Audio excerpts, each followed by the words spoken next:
Hello and welcome to Unacademy. I welcome you all to this Hindu analysis. We'll be discussing 5 to 6 important articles.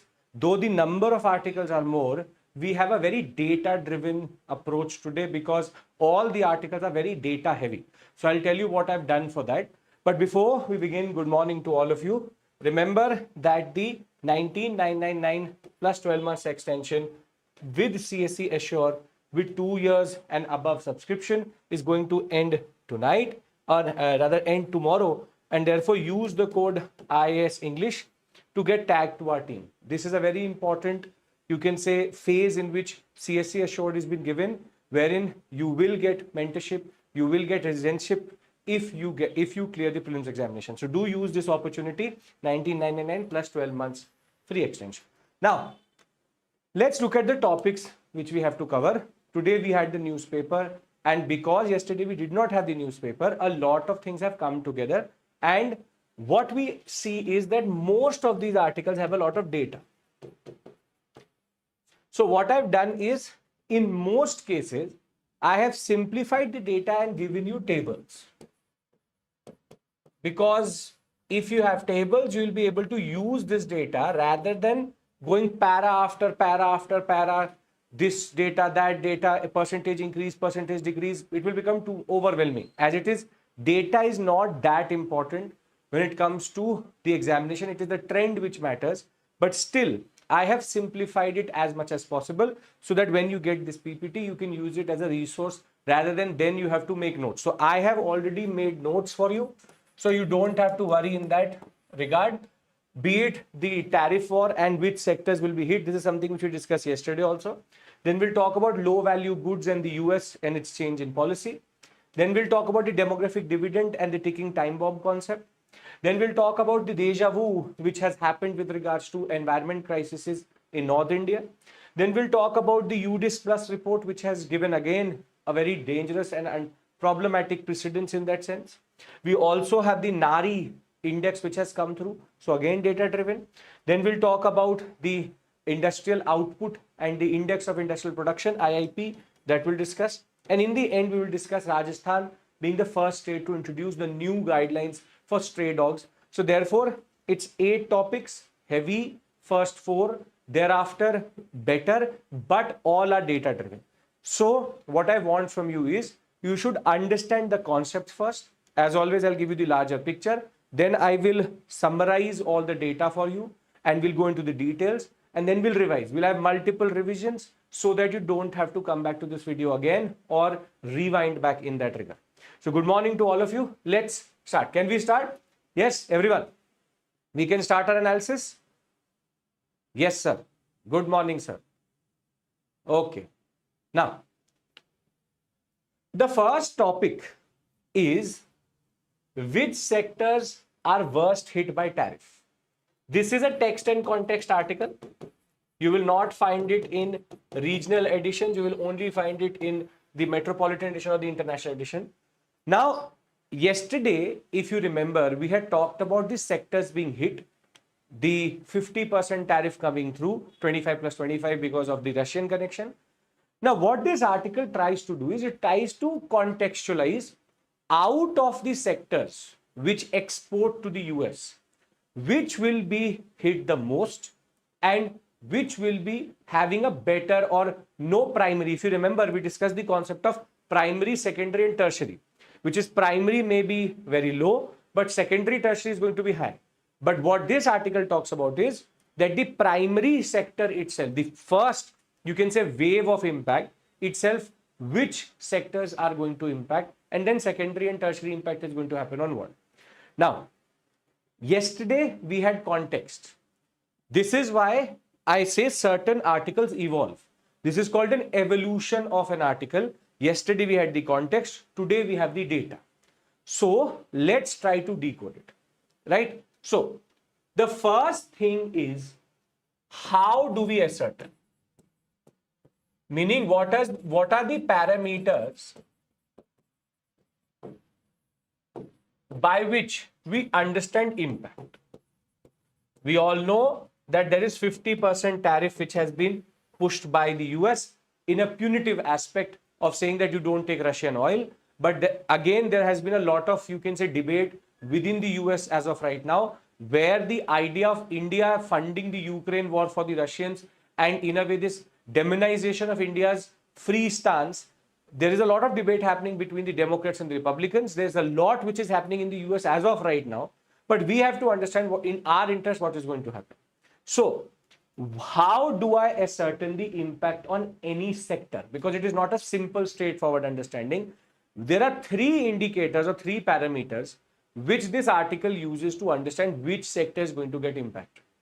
First is the absolute amount of export which happens to the US, meaning how much does that sector export to the US in money. For example, if it is exporting 100 rupees, then this is not enough, because in order to understand the impact, we also have to understand in the larger sector or in for that sector, larger export profile, how much percentage is going to the US.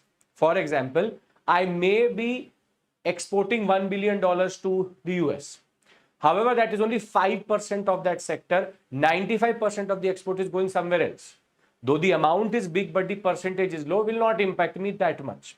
And last is, how much is that sector now facing as tariff? So the worst combination for any sector would be high value, high percentage or biggest share of US, and highest tariff. So if all are high, it is going to impact the most. If all are low, it is going to impact the lowest. I hope you understand this. It's a very simple, straightforward concept. The value, the percentage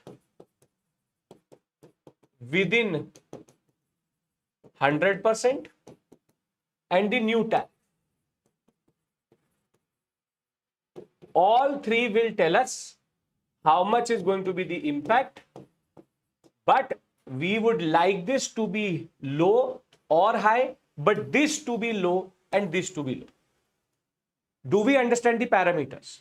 When weapons are supplied, that is a separate issue altogether, Aman. That is the hypocrisy of the West. It is very easy to call out the East or the global South to call out them. That is a separate issue altogether. Do we understand the parameters? Value of export, how much in money, how much in dollars are we exporting? Then percentage within 100% of export, how much is the US holding, and the new tariff.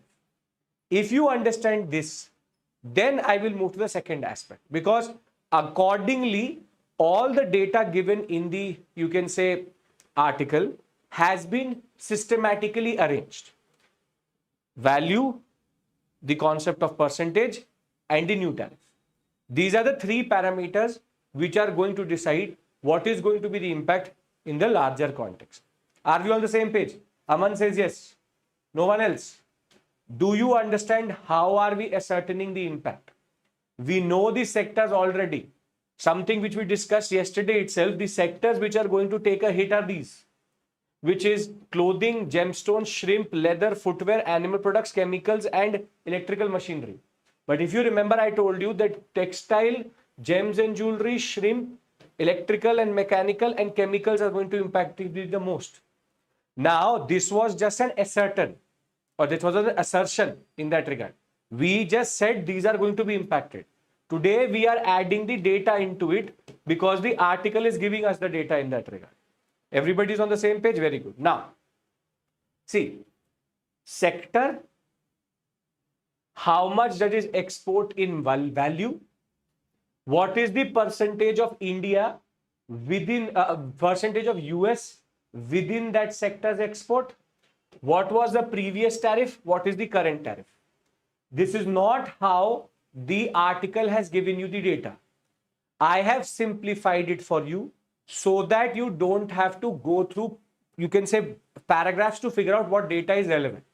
So this automatically becomes a resource for you. It becomes notes for you. This is how notes are made. So shrimp, $2.4 billion was exported in value to the US.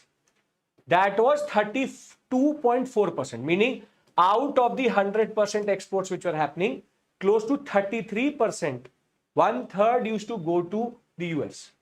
Previously, it was 10%, now it is 60%. Now we believe because of this, already in Andhra Pradesh, in coastal cities, the price of shrimp has fallen, and therefore this 20% drop in prices because exports are going to fall, and now there is an oversupply within the domestic market itself. You don't remember the data, but you do understand these are areas which are high impact areas, because now there's too much production. There was production for the US, but that is going to get impacted because of the 60%. So now they're not going to export it, or the demand in the US is going to fall because Indian shrimp is going to become more expensive. Therefore, there is now too much production and too much supply within the domestic market. Therefore, what is going to happen is there will be an impact on the prices. We can already see that. Second, diamond, gold and jewelry. $10 billion used to go. 40% of 100% export, 40% used to go to the US. From 2.1% to 52.1% tariff. There is already talks of production cut in Surat. There is already a lot of, you can say, production de-acceleration, because they know that now it will be very expensive to sell the same jewelry in the US. 12 million or 12 lakh jobs, 1.2 million jobs are now at risk in Surat and which is basically the jewelry exporting hub of India. So therefore, this again is a alarming development. These two are alarming developments. Further, textile and apparel considered to be the biggest player and the most impacted. Bangalore, Gurgaon, NCR and Tamil Nadu being impacted the most because it was the exporting hub to the US, along with the other hubs. There is already, you can say, major cutbacks. The demand has fallen, new styles are not being pushed, and most of these, you can say, employment generation opportunities have gone through, and there are cutbacks which are happening. Now, $10 billion used to be sent, out of which only $5 billion was apparel, meaning mostly what was sold as jeans and as shirts were made in India.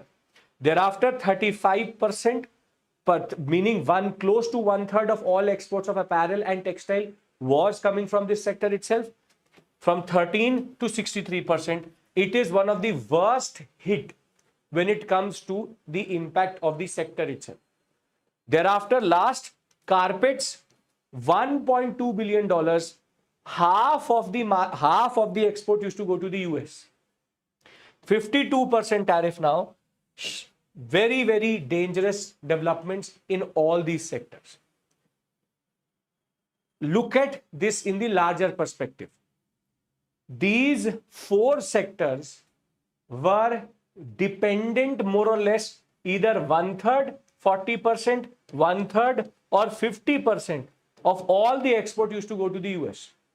Now with such high tariff, there is going to be unemployment, there is going to be cutbacks, there is going to be de-acceleration, and most probably the Indian market either will be flooded by the same, and that will lead to price drops, which is not good, and our export profile will fall. When exports are going to fall, our deficit is going to increase and our forex reserves are going to be depleted.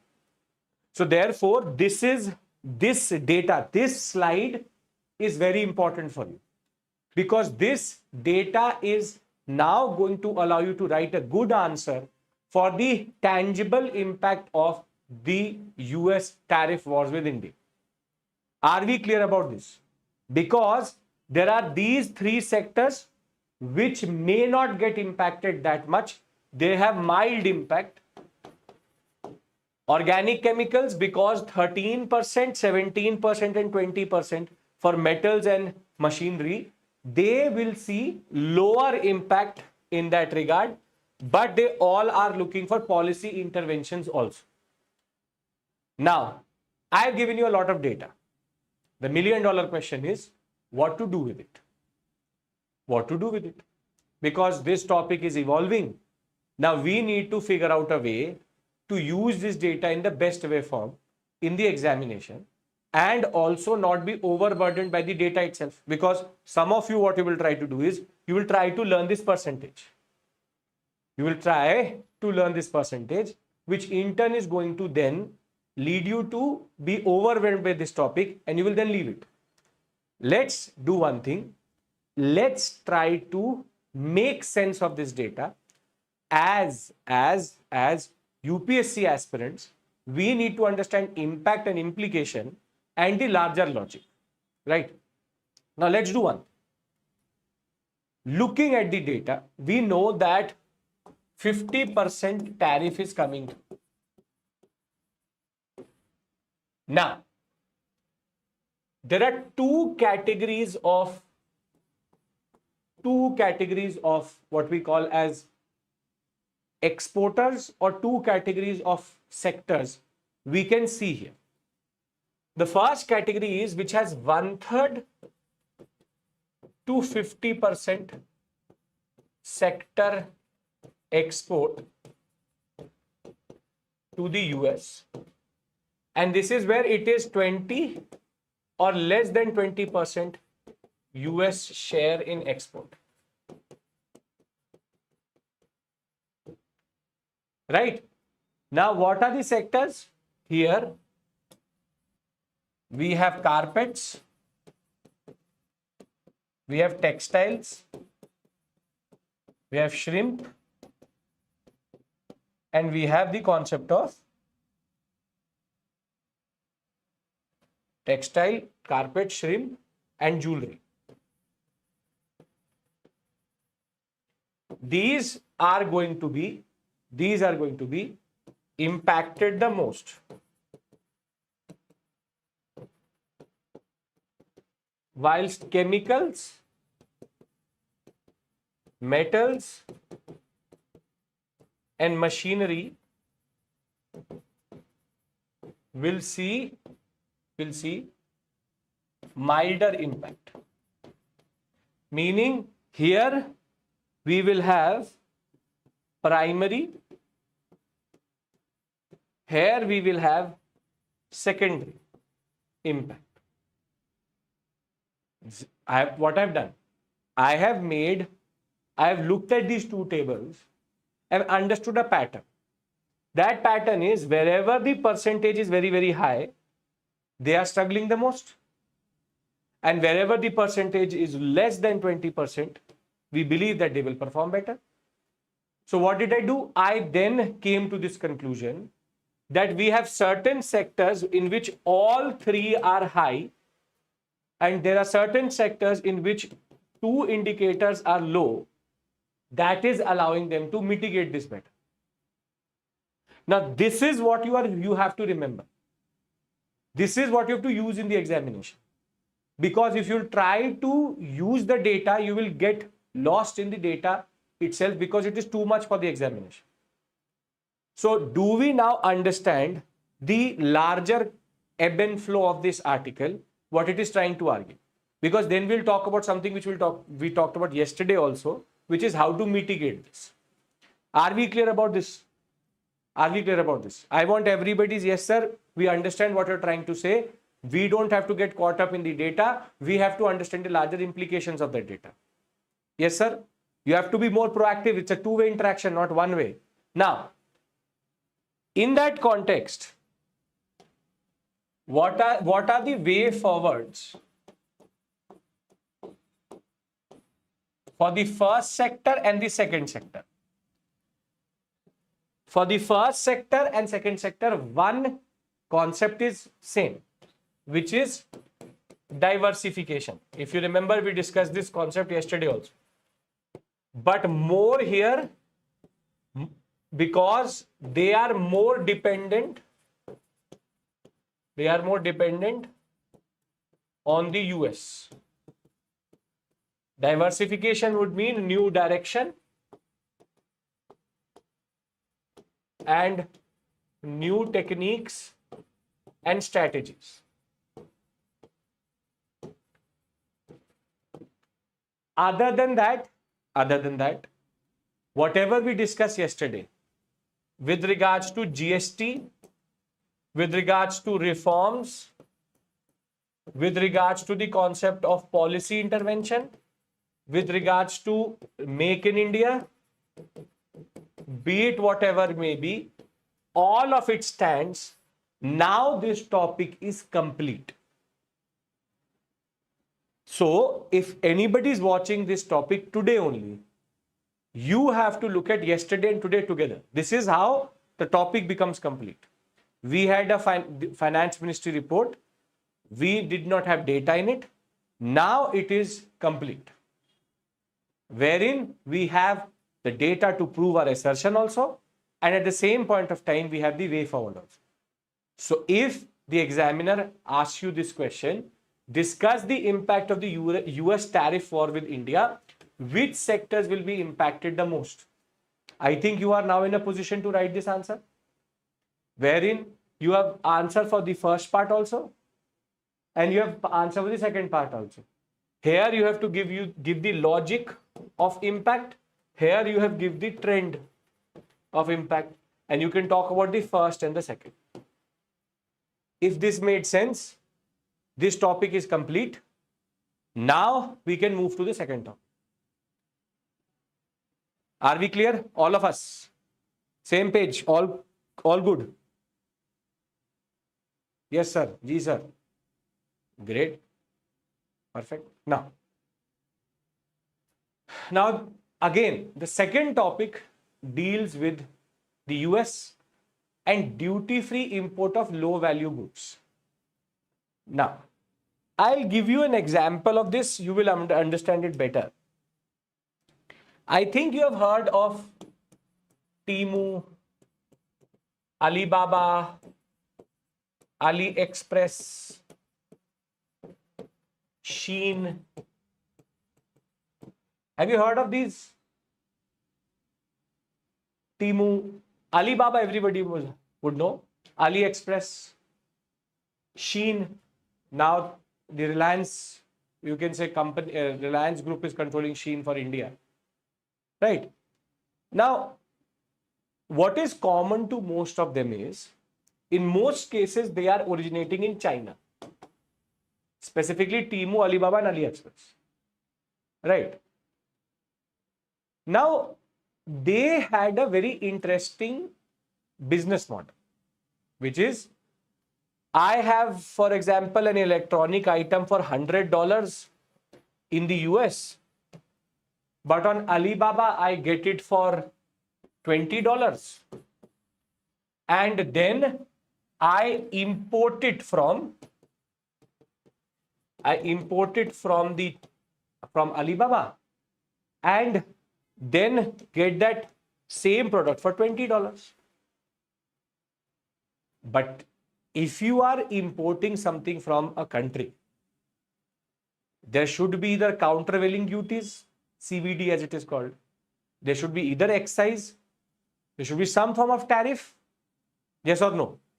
Because Alibaba is importing into the US, there has to be some form of excise duty, some form of duty, because it is in the end an import into a certain country.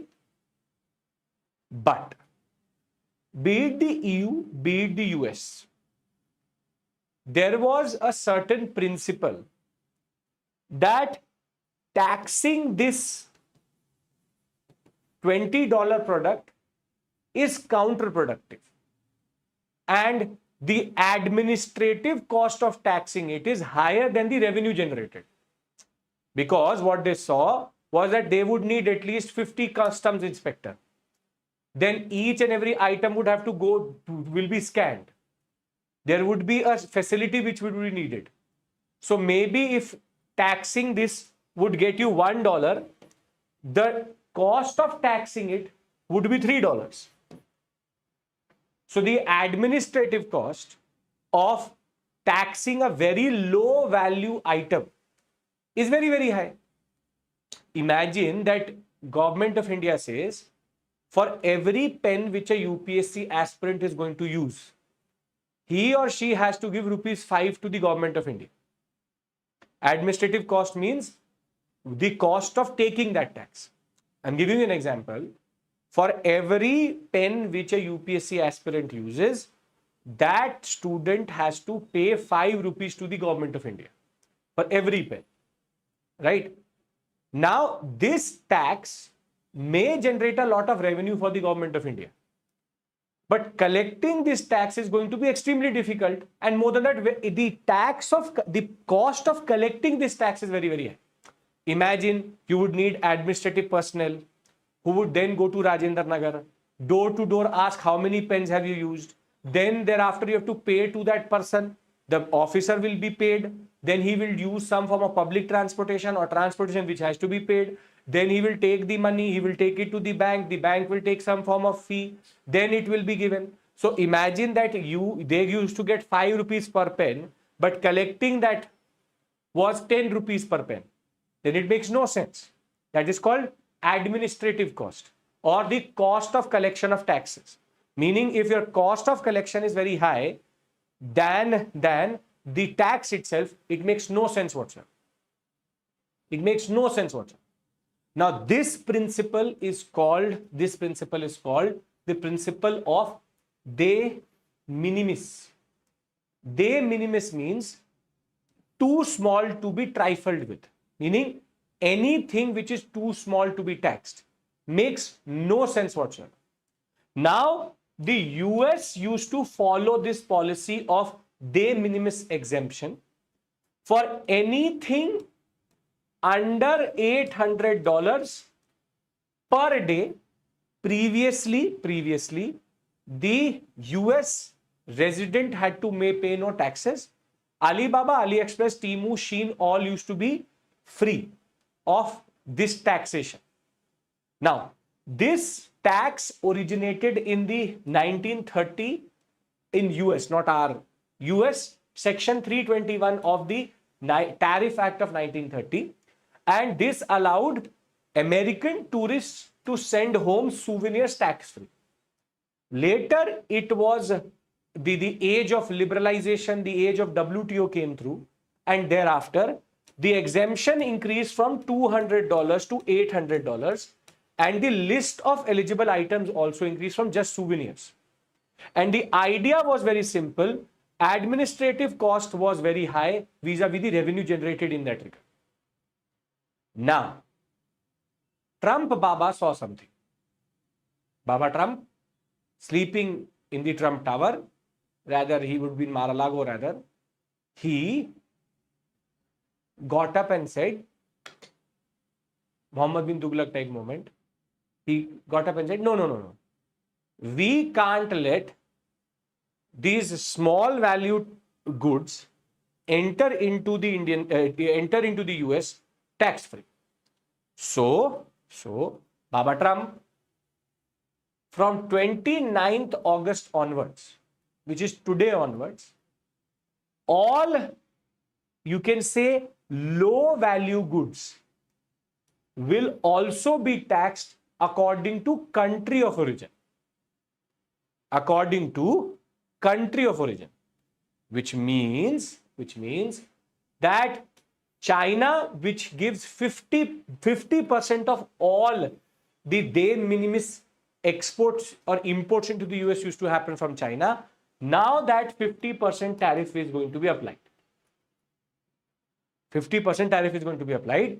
Now you get $1 item, you get $30 item, you get $800 item, does not matter. Per day does not matter. Now it will be taxed and tariff will be pushed through. What is Donald Trump's logic? Donald Trump's logic is it will prevent intellectual property theft, will lead to low influx of counterfeit, and will also allow the domestic industry to develop. Forgetting one thing, either he's not understanding one thing.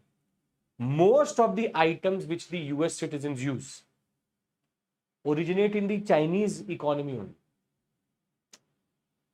Foxconn has moved into India, but Foxconn also has one plant in the US, in the Chinese sector. Where will the semiconductors come from? Where will the chips come from? This person is not understanding one thing. What he's calling as counterfeit is actually the original product without the tag. So therefore, what has been argued by his National Bureau of Economic Research is this is going to impact the poorer section of the US. It's going to impact the poorer section of the US. Now, this is a very interesting case. This is a very interesting case. US is now taxing low value goods according to country of origin, which means that e-commerce is going to become more and more expensive. But kiske liye? Expensive for whom? You and me. For whom? This will be more expensive for whom? You tell me. What is the answer to that question? E-commerce, Shein, Alibaba, AliExpress, all of this will be more expensive for whom? It will be for the US citizen. Make America great again. Now, this means that there will be inflation. Prices will rise. So now purchaser, who is the purchaser? The US citizen, right? How is this a policy which is good for the US? Which is good for the US? The people maybe in the lower income brackets could not afford an iPhone. So they used to import Android phones of Alibaba or AliExpress. Now they will not be able to do it. So therefore, the consumer, the end user in the US is going to face this problem. What is the argument? IPR, intellectual property right, has to be protected. But what is more interesting is, this is not just the US doing this. EU is also doing it. And then I will discuss what is the overall implication. See, the European Union has also planned a €2 fee on imported items, €0.5 fee for using warehouses. This reform is happening within the EU, where the Chinese e-commerce platform will bear the burden of compliance. And there was a certain exemption. €150 exemption used to be there. That will be removed. Argument again being counterfeit and the idea that our domestic industries need to be protected. Now, this is a very interesting concept. Why? Because this shows you that there is a change. Now, what is the implication? Do we understand this concept? US has removed the de minimis exemption. EU is moving towards it. It is not good for China, but as an Indian, I really don't care how much the Chinese suffer. But as a US citizen, you are going to be impacted quite a lot, because Chinese products are going to become more expensive, even low value ones. So be it $1, be it $800, you will now have to pay something. So good in electing Trump. All the best with regards to that. But for us as a global South giant, for us as a country who is, you can say, looking at the trends across the world, and the EU also emulating something which the US is doing, what is the implication? Can I discuss the implication? That is the most important discussion I want to have with you. This is not going to impact you and me that much. It is not of any bearing to you and me, but this is the principal difference between, right? Okay, now, what the US and the EU are doing by eliminating, or rather we'll say by removing de minimis principle. This is indicative of a policy and principle shift from the post Second World War and Cold War world. We are now moving from a liberal, free to an inward-looking protectionist regime.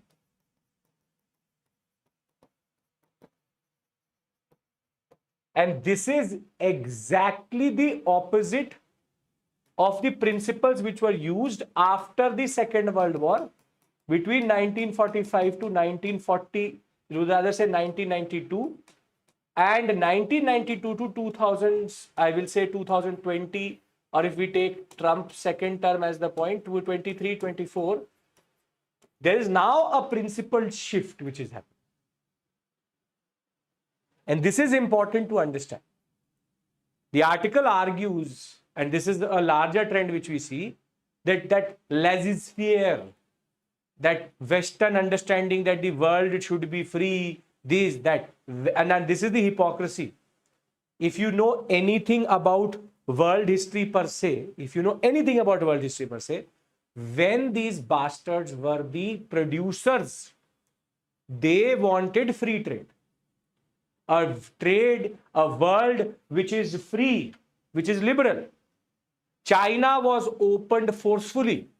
India went into imperialistic and colonialistic hands because of this. The whole concept of mercantilism and imperialism is based on the idea that if you don't get concessions, take them. So when they were the industrial giants, when they were the producers of the world, they wanted a free regime. Now when they are the consumers of the world and we are becoming the producers of the world, we mean China or the global south, they want an inward-looking protectionist regime. A principled shift which has happened, this is a major, you can say, shift happening within the psyche of the West as of right now. And this is the hypocrisy of the West which needs to be called out. When the UK, when the US was the biggest producer of steel, when it was the producer of the world, you wanted every country to be open. WTO used to talk about most favored nation concept. Now when you are consuming our goods, you are pushing tariff because we are having a free foreign policy and we are exercising our sovereignty. This is a rhetorical point. These are called rhetorical points. But if in the examination you are able to link world history with international relations, you are going to get a lot of marks. Because that will show a very evolutionary and a very good understanding of how the more the things are changing, the psyche is changing. It is not that they are concerned about intellectual property rights, they're concerned about their own economies. No, they are now seeing a shift.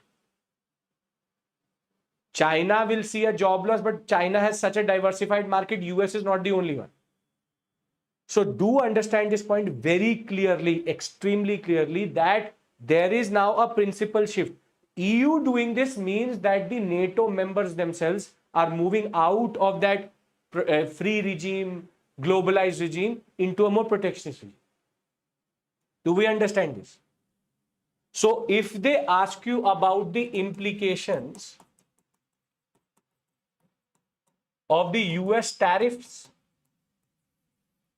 plus the de minimis principle being exempted, being removed, what is the overall movement? It is a shift out of the, you can say, post-Cold War understanding towards a new global regime in that regard. Right? Understood? Yes, that is true, Mr. Gill. That is true. They polluted the environment. That's a separate hypocrisy in that regard. They polluted the environment, and thereafter they are expecting us to, that is the concept of common but differentiated responsibilities. It is a common goal to control climate change, but differentiated responsibilities, because we cannot have the same impediments on our growth when you indiscriminately added more carbon into the atmosphere than any other player. That is that. Can we move to the third article? Two US driven articles done. Can we get it sorted? So let's do a mini revision that would help us consolidate. What have we understood? We have understood two topics. We've understood that there are two types of sectors where 1/3 to half, they are going to be impacted the most. Less than 20% are going to be impacted less. How do we actually take into account? Value plus share plus tariff. This is the first thing which we discussed and understood. Second thing which we've understood is that the de minimis, the concept of low value taxation, which was not there, is now going to be there, and $800 exemption limit and €150 exemption limit is going to be removed. It is already removed from 29th August in the US, and now e-commerce giants of the Chinese sector are going to suffer because of that. Two topics we've discussed. Basically, this is the idea. Do we understand this? Low value taxation is now coming back rather than going. Come on. Have to be quick in telling me, yes, sir, we understand everything. We can move on. Yeah, that is true, Sahil. Very well put. Very well said. Okay. Now, this is an editorial. There was one more editorial, and that was on the healthcare sector. Some of you all may have seen the newspaper, and you will say, sir, why didn't you take that article? You are covering these two topics from text and context. You are covering this editorial, but why did you not cover the editorial on India's healthcare? The reason was, who wrote it. It is like asking a tiger to write an article on how to conserve deer. That article has been written by the managing director of the Apollo group. And it is talking about how affordable healthcare. It is talking about how healthcare in India is in a sham and is a problematic sector, this and that. And let's be very honest, it is these giants which are also the part of the problem. So rather than understanding a perspective written by a ghostwriter of Apollo group, where they are showing fake concern, we will rather concentrate on things which are more important for the examination. It was written by an NGO or by somebody who basically really cared, or a government of India report was there, we would have discussed it. So the reason to not discuss it is, please do see who is writing it. Who's writing it? Because there's a conflict of interest there. Right? Okay. Now, this article points out to something quite obvious, but nobody wants to talk about. Nobody wants to talk about. Now, let's talk about that obvious thing. Right? India is a young country.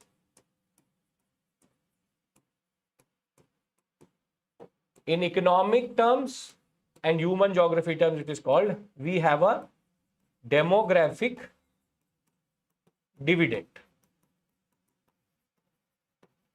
which is that we have more than or close to 800 million youth or 800 million adults in India which are in the working age population. And the data which has been given by this article is that we have 800 million people under the age of 35. Under the age of 35. So we'll use the data which has been given by this article. 800 million under the age of 35. Very good. Perfect. Good. Vis-a-vis Japan, vis-a-vis EU, vis-a-vis other countries which are now having more dependency rate or dependency ratio, where their elderly population is very high vis-a-vis their young population. India has a very beautiful demographic dividend. Standard concept which you will do through human geography or in economics, nothing out of the box here. Now, what this article argues is, this demographic dividend is going to become a demographic bomb.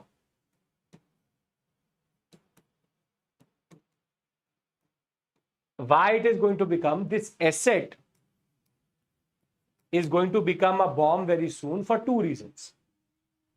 The argument which the article gives is, our classroom teaching, our emphasis on theory, our, you can say, curriculi, or I will say syllabuses in universities have nothing to do with the needed skills, AI and machine learning, education needed in the modern world, needed in the modern world. What it is basically arguing is something which already is very quite obvious looking at the, you can say, books and the curricula.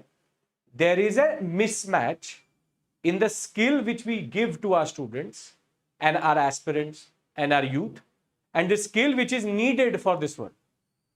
So AI and this and that, there was a very interesting quote which came through, which said that no child which will be born today will be smarter than an AI. AI will be always be smarter than that child. But the idea is, we are teaching our students either on outdated equipment, either on outdated syllabuses. The curricula itself is not updated. And basically, this demographic asset is going to become a demographic bomb, because all of these men and women are going to be unemployable in the long run. This is the larger argument which has been pushed by the article. The larger argument is, there's a skill mismatch, there's a knowledge mismatch, demographic dividend is being wasted in making Instagram reels and videos, and that too now it has become very easy to become a content creator than to actually get a skill in that regard. The idea is very simple, that what we are teaching to our students and children is not needed in this world. What they need is not being told to them. Now you will say, sir, you are being harsh. This is a rhetorical point. How can you say that? The article substantiates through certain examples and you can say metrics. Let's see that. See, this demographic asset is going to become a liability very soon, because education and real world skills are off by hundreds in that regard. And if demographic dividend is not taught what they should be using in this world, it will become a paradox, because they will become a liability on the government itself. Now he said, no, sir. Still not convinced. You are making this up. We are making this up. Dimensional aspects of Fiza, let's see. The argument which is being pushed is, millions of people become graduates in India. I think you also know very well that BTech, BA honors, maybe BTech still some has value. Some value is there still. BA honors, BSc, BCom, basic graduate degree has no value. As it is, degrees have no value in India. But millions of graduates are now being produced through our universities.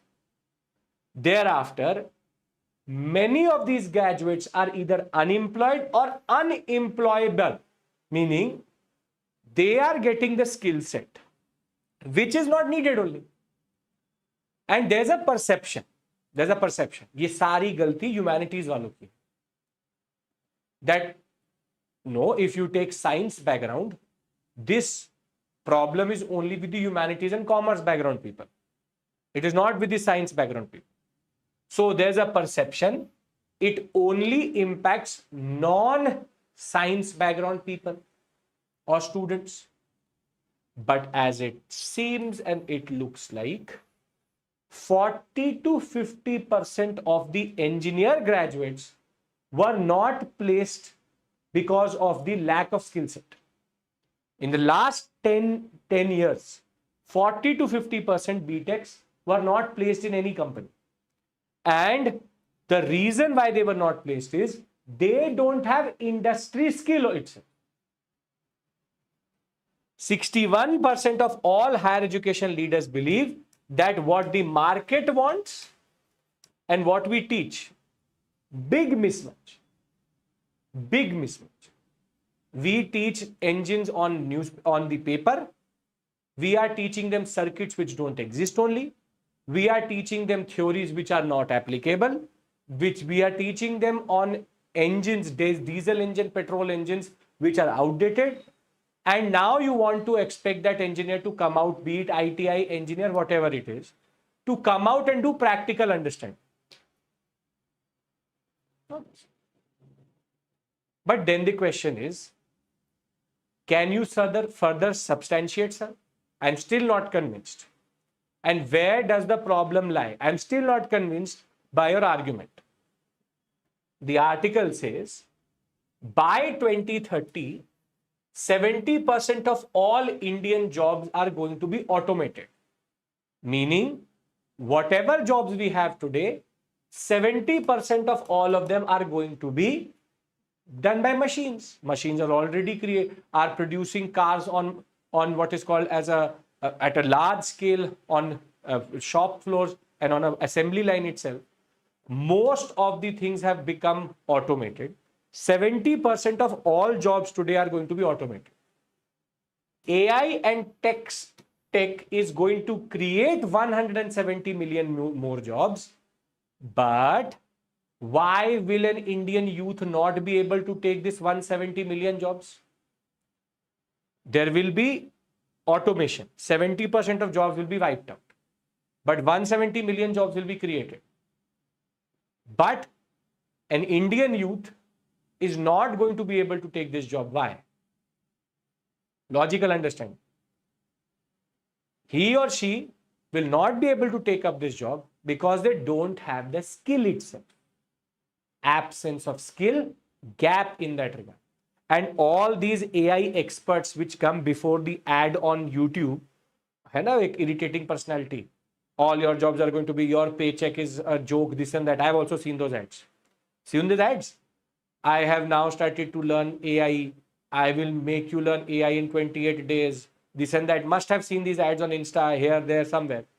All of them are based on rote learning. They make you learn the codes. They are not giving you the right skill set also. So massive reskilling is needed, and skilling should be national priority. Youth entering the workforce has outdated, irrelevant skills, and the problem is at the high school level. It is not at the elementary level, it is the high school level. 93% of students between 8 to 12 years of age have only 7 career options. उसमें से एक तो आप जानते ही हो, because you are also pursuing it. When you are 8th to 12th class, high school level, if I ask you what do you want to become, you will say, sir, IS, engineer, doctor, lawyer. Thereafter, if you are CA, meant CA.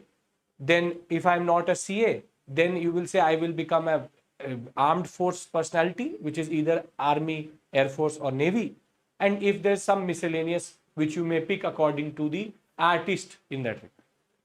But as of right now, there are 20,000 plus career jobs, or you can say 20,000 plus careers or jobs which are available after being graduation. Yes, teaching also is one. Only 7% of the students receive formal career guidance. My father told me I should do this. Papa कहते हैं I should do this. Maybe it is not your aptitude. Maybe it is not your aptitude. Thereafter, 65% of high school degrees not aligned with the interest and the aptitudes of the world. India Skills Report 2024 says this. Thereafter, overall impact is they are ill-equipped and are unemployable in the market. Now, if this makes sense, I would like to bring all of this on one slide, and we can then look at this in three models: issue, metrics, conclusion. Because I've given you a lot of data. Now I have to systematize that data into a certain set which you can use in the examination. The graduate skill index says only 43% graduates are deemed job employable. School curricula is disconnected with the evolving world. Only some boards have changed and given understanding. No practical experience is there. I think I've made my point. The article has made enough points. Can we now consolidate? Okay, very good. Now, this is called the concept of making a mind map. So what I'm doing is I'm giving you a mind map here. Rather than you looking for this or giving AI this job, you will most probably ask ChatGPT or notebook.lm, make a mind map out of it. Learn to do it yourself. That is why I never bring made, you can say pre-made mind maps. I want you to see how a mind map is actually made. So this mind map basically consolidates all the concepts which we are trying to understand here. Okay.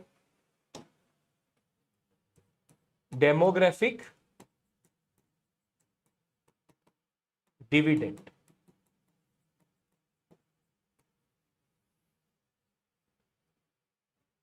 It is right now an asset, but evolving into a paradox or a curse, and it will become a bomb. It will become a bomb in long run. But why am I saying this? This is happening because of skill gap. Gap between what market wants and what we teach. But there is also further one more gap, which is no understanding of future jobs,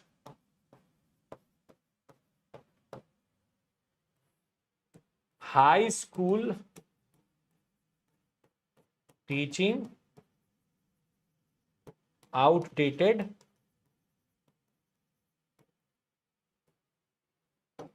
how will it become a curse?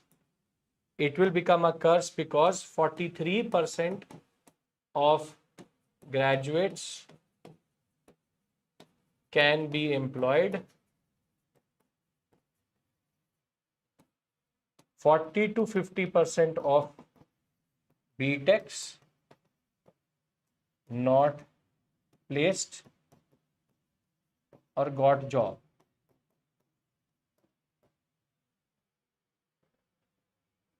So this part is the problem. This is the reason for it. Do we understand this? Problem part and the reason for it. This part of the mind map is clear?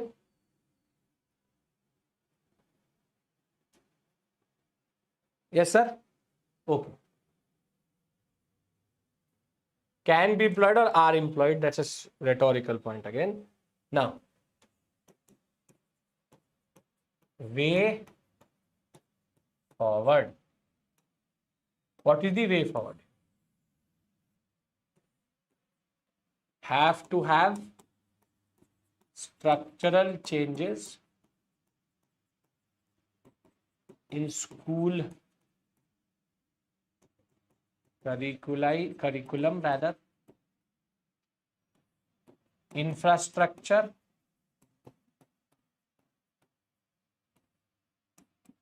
teachers upskilling policy intervention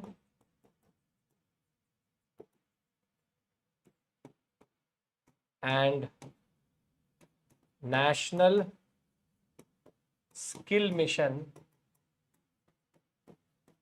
needs to reorient.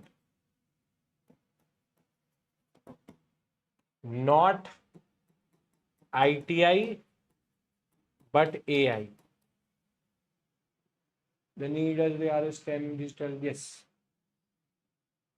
So, not ITI means not industrial training, welders, carpenters. We need AI experts. We need AI, machine learning, computer science, all of that.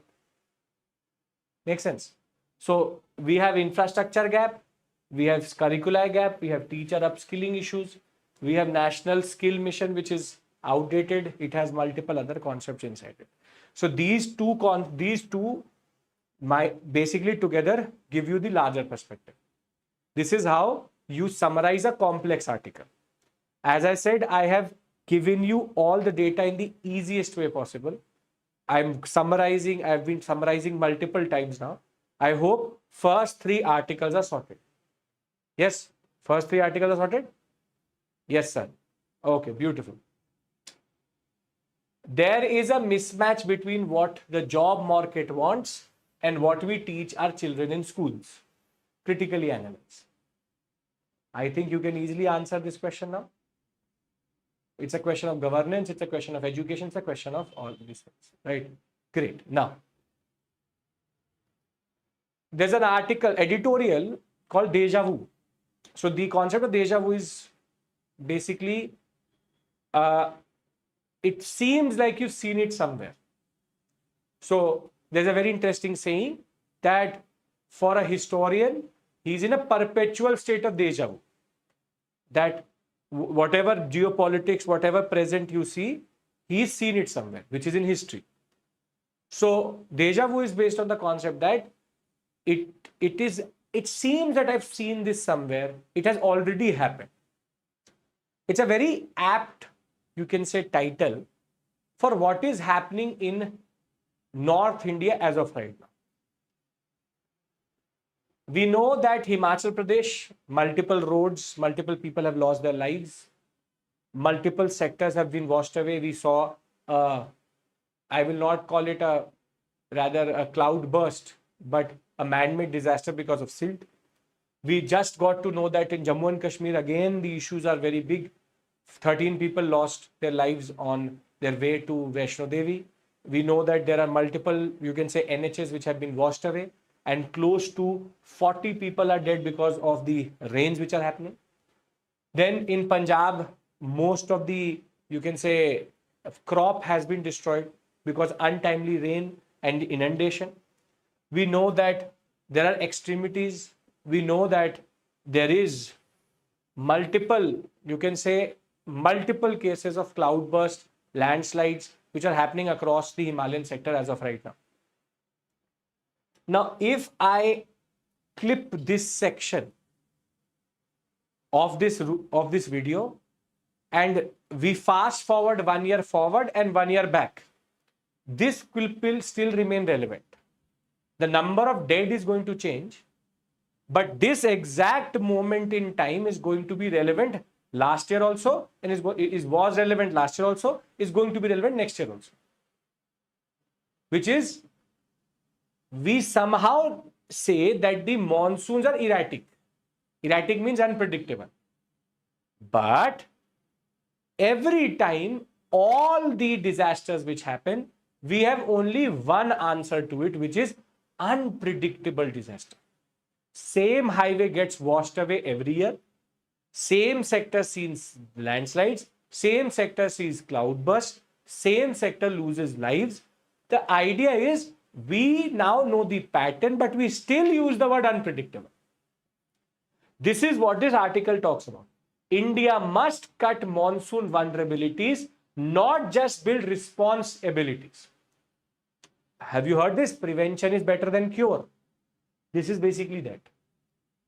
Why can't we create better structures where we can reduce the number of debt rather than increasing every year?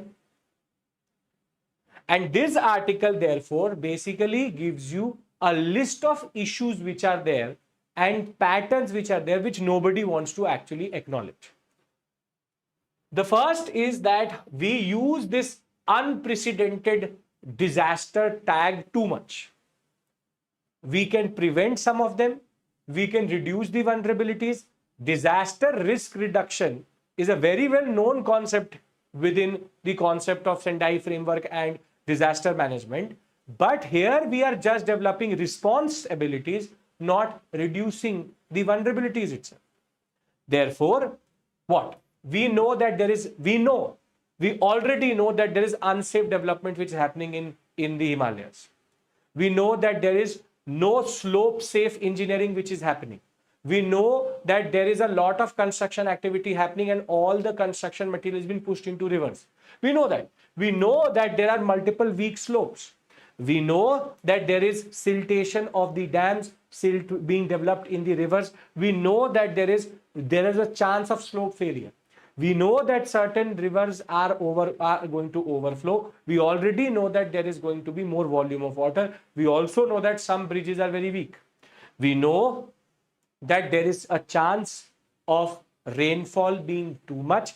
Still, we do not have any early warning system, ground level warning, ground level mapping. Even the IMD does not have good stations in this sector to predict any form of rainfall or the weather pattern itself. If that is the case, we do not have community-based drills. We do not have systematic drills. We do not have disaster preparedness in this sector. We also know that there is urbanization which is happening in an indiscriminate form. We know that certain routes are very strategic, but we still don't work on them. We also know that compensation and rehabilitation later is not going to happen properly because afforestation is not happening, ecological value of that sector is not taken into consideration. We also know that there is the catchment area is reducing. We know that the rivers are silting.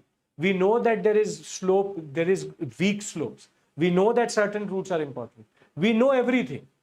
Still, no funding of preventive concepts, and India is just proactively ready to reduce you can say, rather mitigate the impact rather than reducing the vulnerability. Basically, UPSC aspirant type approach. Know that polity is not complete, know that history is not done.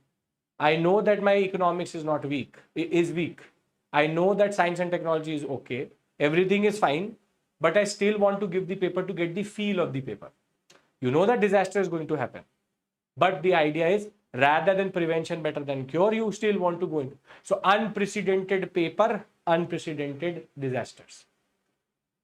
I am still following a policy or still following a strategy of a person who is teaching me of the 90s.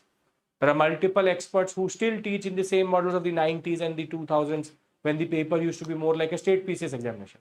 But no, I will not work on preventive understanding. I will still work on the same concept. So I think this is a déjà vu, I would rather say, is a very well given title. But the idea is very simple. We know that these things are going to happen, but we still are not working in reducing the vulnerabilities. Still not working on reducing the vulnerability. We are still working on how we will respond when the disaster is going to. Right? So I hope that this article does not have any conclusion. It's an article which tries to make you aware of certain patterns which policymakers don't want to acknowledge also. Right? Sorted? First 4 articles done. First 4 heavy done. So text and context, we know first and second sector, 2 sector division we created for understanding of how Trump is going to impact India. We also understood what is called the de minimis principle and how EU and the US is moving towards it, a principal shift. We further understood the concept of demographic bomb and the skilling and issue with regards to what is there. And we also have learned now that there is multiple patterns which have emerged over decades, but we still don't want to go for prevention. but we either want to just respond to and mitigate the impact which happens later. Not every disaster is unprecedented. It is also man-made, and the impact of a disaster can be reduced by reducing vulnerabilities. Everybody's on the same page with me. Then only I move to the next section. Next four are more text-driven, data-driven. I have simplified that for you. I made it as easy as possible for you to understand. Sorted, everyone? Come on. Yes, yes, sir. We are sorted. We understand everything. Great.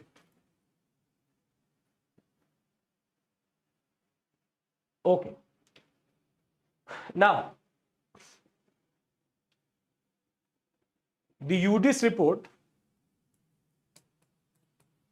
UDISE Plus report, which is released by the Education Ministry itself, has given a very dangerous data. The data of the Unified District Information System of Education Plus, Education Ministry is giving it. It has given a very interesting data that the number of enrollments in classes 1 to 12 have steadily reduced between 2012 to 2024 and has further reduced to 24.69 crores this year. And that is a drop of close to 25 lakh students, which we don't know where they are going. Now, to give you a better perspective of the article is data driven, but I'll give you some perspective. The perspective is that between age 3 to 11, 12 crore students were enrolled in 2023-24. This has become 11.84 crores in 24-25, and a difference of 24.93 lakhs is there. Students enrolled between 1 to 12, 24.8 crores. It has become 24.69, which is 11 lakh difference is there. Foundational and preparatory level, which is preschooling level 1 to 5, there is a very big dip. And thereafter, this is the lowest enrollment in India since 2018-19. Includes all government aided and private institutions. Now, there has to be an explanation for this. What would be the logical explanation of something like this? As a UPSC aspirant, you know the patterns, you know a lot of things. What would be the logical explanation of something like this? There are three things which you can say. Structural impediments, meaning the girl child being excluded, the tribals and the scheduled caste and scheduled tribe students being excluded, poverty, migration, structural issues. Second would be COVID, as Shiv said, that COVID was there, therefore students were not able to go. So gender discrimination, caste discrimination, COVID discrimination. Then you can also say that, sir, there is a certain tendency where accessibility to schools is also not there. Lack of infrastructure. Maybe the issue is not in the people, it is in the infrastructure. So the schools are not accessible, they're too far away. So either mismanagement, poor infrastructure. So our logical explanation is going to be either structural issues, either infrastructural issues, or be it discriminations. Right? This is what you are going to say. Either there is no accessibility, there is discrimination structurally built into the system, or there is no infrastructure itself. Right? This is the basic thing. What has the government of India argued? It has said that this is because of demographic shifts. Meaning, because the total fertility rate of India is going down at 1.9%, at 1.9 it is, because there is falling birth rates, 25 lakh students can be accounted for, less children being born. And now I leave it to you and your judgment and your understanding. Would you believe something like this? Second, it has also explained that there are also pre-primary schools which have developed, so therefore they were not accounted for. And the argument being given is, what if they're not entering, but the dropout rate has reduced, meaning less children are leaving the schools. But the question is, why are less children entering the schools? So except for Bihar, UP and Meghalaya, total fertility rate has gone down. But the irony of that story is UP and Bihar are the two biggest contributors to government schools and the biggest populations. So if that is an exemption within the whole model of demographic shift, then what will happen? Now, I would say one thing to you, which is that don't note down this data.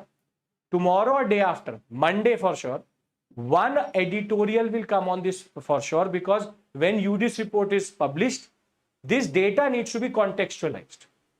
It is not contextualized right now. So what we need to do is we need to wait. We will get contextualization. I just want to give you an update that we have seen a shift from 26 crore students in 2012-13 to 24 crore students in 24-25. Let this be more contextualized, but I've given you the data. I've made a table for you so that you can use it if you want. Sorted? Nothing out of the box here. Simple, straightforward. I think we all can use this data as much as we can. Yes? Now there is one more report which has come through, which is called NARI. And NARI actually maps gendered safety. Again, this article has a lot of data, which is Index on Women's Safety. It's called Index on Women's Safety, NARI 2025. Now, let's understand the data. Let's understand the data. Again, I've made a table for you so that you can easily learn this for the examination if you need to. Safest cities for women in India, according to 12,770 women across 31 countries, 31 cities. Mumbai, Visakhapatnam, Kohima, Bhubaneswar, Aizwal, Gangtok and Itanagar. Least safe cities in India for women: Patna, Jaipur, Faridabad, Delhi, Kolkata, Srinagar, Ranchi. No surprises, I think, here. No surprises here, general. ऐसा कुछ out of the box नहीं है कि Delhi is safest city of women. It's quite predictable. Why were they safe? Why were these cities safe? Because they had better gender equity, which is women have access to education and to employment opportunities. They have better civic participation, civic sense. Men were acting better. Better policing. The police was more gender sensitive. And women friendly infrastructure. Specific buses, specific toilets, no dark areas. Why were these cities low safety? No institutional responsiveness. A woman is being harassed, nobody cares. Patriarchal norms. Patriarchy is strong. That is a problem. Poor urban infrastructure. Urban infrastructure is geared around dark spots. There is the women don't have specific zones except for Delhi Metro or even DTC to some level. No other spaces are demarcated in that regard. 60% of women felt safe, 40% felt not safe, and significant drop in safety perception at night and in public transport in these cities. Again, interesting report. This can be asked in any PCS level examination. This can be asked in UPSC mains. PCS mains, why and why. Why are cities safe? Why are cities not safe? Which city is safe? Which city is not safe? I think again, nothing out of the box here. You can easily use this data for your understanding. Again, rather than giving you paragraph after paragraph after paragraph, I've put it into a table so that you can use it for the best way possible for your examination. The second last article deals with the index of industrial production, and we have seen an uptick, 3.5% growth. So it's a good indication. Again, the article has a lot of data, but I've done one thing for you. I have brought down this data of 3.5% into this table, which is overall industrial growth 3.5%, but is lower than last year, meaning last year same time industrial growth was at 5%. It is at a 3.5% now, but it is at a 4-month high as of right now. Manufacturing sector is at a high 5.4%, but Trump is going to impact this sector quite badly. Electricity increasing but has reduced from last year. This has increased from last year.